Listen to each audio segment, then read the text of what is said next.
if you had an operating system much like a computer? And that if by discovering your own operating system, you could actually get insights into how other people act, think, and buy the things that they do. What I'm going to talk to you today is about insecurity, right? Our operating system. What is our operating system? Have you ever wondered why so many people have so many different professions, different cars, different tastes, different ideas of what even humor is? I'm going to say that stuff all has a baseline. It's all predictable, right? It's called our primary insecurity, which was a default operating system that was developed in all of us as a child.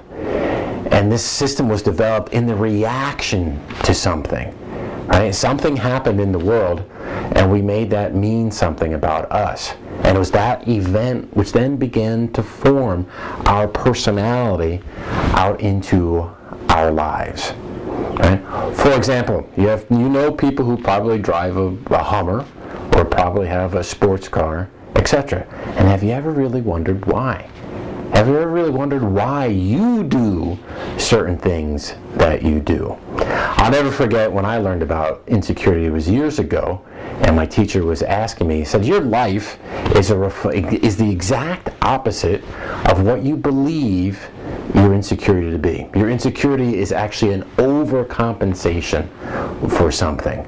Right? It's an overcompensation, once again, for some sort of an event that happened in your childhood. And so I was scratching my head. I kind of really wondered. I was like, why? What could my insecurity be?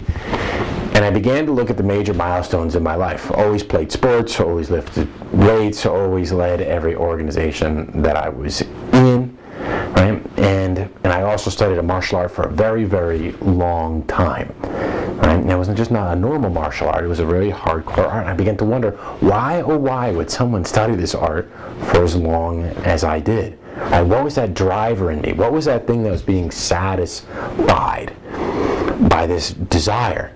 Now, fascinating, you probably also know people who are very, very successful, right? Who have tons of friends, right? Who come in and out of relationships.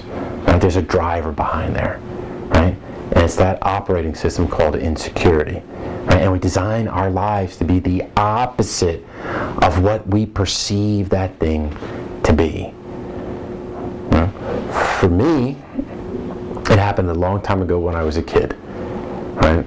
It happened when my parents were having a party. Right? And it'll explain a lot of things in my own life, give me a lot of clarity. Having a party, right? Here's something's going on in the kitchen. I come out of my bedroom, right, and my mother was pinned against the wall by my father by the throat. I was about 5 or 6 years old. I loved both my parents. I said, Dad, stop hurting Mom, what are you doing? And basically my father then just knocked me across the room. Right? And in that moment, I branded myself something. I branded myself weak and powerless. So from that point on, my default operating system was about accumulating power. That's why I lifted so much. That's why I studied my combat martial art. That's why I led every organization I was in.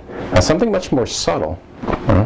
Back when I was in college, all my buddies were waiters and making hundreds of dollars a day. I had to go do heavy labor and made like $50 a day. I could never be a waiter. And it wasn't until I figured out my insecurity that I knew why I couldn't be a waiter. Because I thought that would put me in a position of weakness.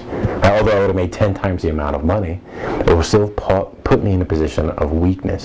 So I want you to think, I want you to look at your life and look at the opposite. Look at what's undercurring it. Right? You have a gigantic Hummer. What does that mean about you? What's the opposite of that? You have hundreds of friends. What is the opposite of that? You have success, an ungodly amount of success, or an ungodly drive for success. What's underneath that? Because sometimes the truth will set you free. It'll allow you to design things once you know the default operating system. And that's what insecurity lies around. It's a default way of being. I would never choose consciously to say, okay, I'm going to be powerless and weak for the rest of my life and I'm going to overcompensate for that. Right? No one would ever consciously choose that.